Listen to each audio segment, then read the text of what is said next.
I wanted to see what, if anything, remained of this landscape of associations, to try to map and walk the emotional hotspots of Constable country. Nowadays the A12 slices through it, but the Stour Valley from here to the estuary has been identified with Constable since his own time. There's a story about the day when he first brought his children to Suffolk. They shrieked with disappointment, "Oh, Daddy, it's just fields."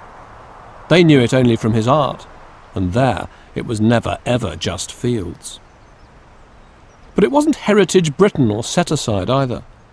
The river was navigable thanks to men like his father, and he was making money thanks to the Napoleonic Wars. For much of Constable's youth, England was under French blockade, keeping imports out and the price of homegrown grain high.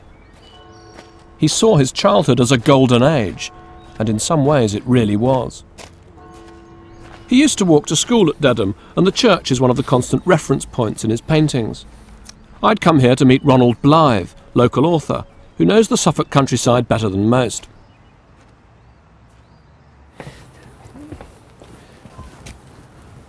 Do you think Constable ever came up here himself? Oh, he did. He was at the grammar school just below, and he and the boys often came up here. But when he came up here, he could see the sea, he could see his father's lands, and he could see his whole world, really. If we're looking in this direction, which of Constable places lie there? Well, his almost most important place as an artist, because that's Langham, that way towards the west. And it was from the Langham Hills that he saw the Great Valley at its best. And he often wrote about it to his wife, about the glory of Langham. It's one of his favourite painting places. It's much more wooded now than it was in his day. Do you know where he first met Maria? He met her at East Berkholt Rectory, which is over here. Whereabouts? Can we actually pick it out? I don't think we can pick it up, but I'll show you more or less what it is. He was profoundly in love with her, and she with him. They were both very attractive people. Anyway, they was prevented from meeting later on. And then she had to ask permission to write to him. And sometimes this was stopped and sometimes allowed. And this courtship went on for years. When Constable says in his letters that painting is another word for feeling, what kind of feeling do you think he meant? The most profound feelings, I suppose, for life itself, and for being on the earth, for relationships, and not for farming.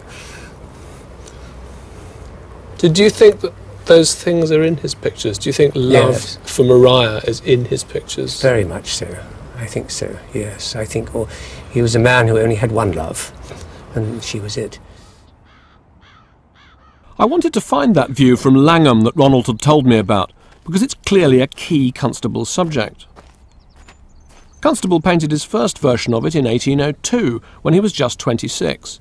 He lays the valley of his youth before us, like a classical landscape by the 17th century master Claude Lorraine.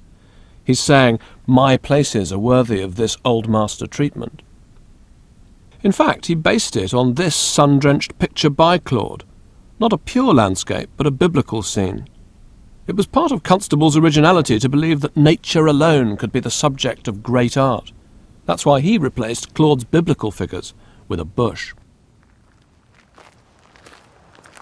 In the same year that he painted this, he announced his disillusionment with the works on show at the Royal Academy exhibition, with the lack of seriousness of his fellow students at the Academy schools, where he'd spent 3 frustrating years learning a bit of anatomy and drawing, but nothing to set him on his chosen path. There was virtually no teaching at the Royal Academy schools in Constable's time.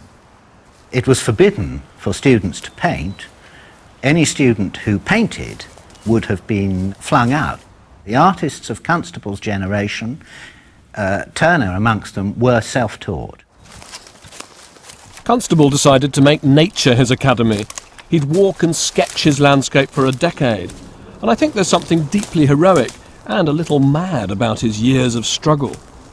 He said he wanted to make laborious studies of nature, but I think Constable's struggle with his own nature was just as important. The best way to test just how much of a realist Constable was would be to find one of his actual views, but there were always bloody trees in the way. There had to be a Constable view somewhere. I'd heard that down at Flatford they prune the trees to preserve at least a suggestion of his best-loved picture, the Haywain, complete with the famous Willie Lott's house. You have a sense when you're here of how difficult it is to get back to Constable's landscape. How much has changed here? I mean, obviously the view's changed, but the whole economy of the place has changed as well, hasn't it? Well, it has. It's no longer a working landscape which is centred on movement up and down the river. So many of Constable's paintings actually depict that movement. Yeah. And that was very personal to John Constable because his father was very much involved with trade up and down the river. He was a commissioner of the River Stour navigation. So it was all central to their family business. But there's another set of emotional associations with this place that begins to happen when he's considerably older, when he meets Maria and courts her. Yes. When he was courting, they would come down to Flatford and they would walk around the fields and they would sketch together. And I think that's probably his way of saying, you know, this is where my heart is. I hope that you can join me in my love and interest of the place. Do you think we can actually sort of map in some way the nature of his affections? If you take an aerial view of Flatford and you actually put a grid of all the viewpoints that he painted, all the sketches, all the oil sketches, all the finished paintings, it comes out as a spider's web almost. So let's start with the Haywain, painted from here, and it just clips the end of the mill house here, the wall. And then if we come up to the bridge, seen on a navigable river. And then we have the view of boat building, his father's boat building yard, up by the bridge.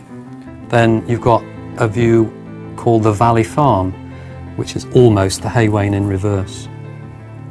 And then there's a really late painting which is called Farmhouse Near a Water's Edge, but actually it's the other view of Willie Lott's house from the mill streams.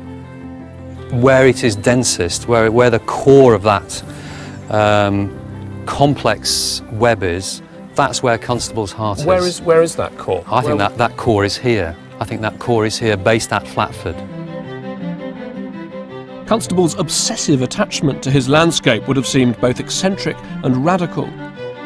It asserts something new, the painter's right to make his art from the materials of his own life.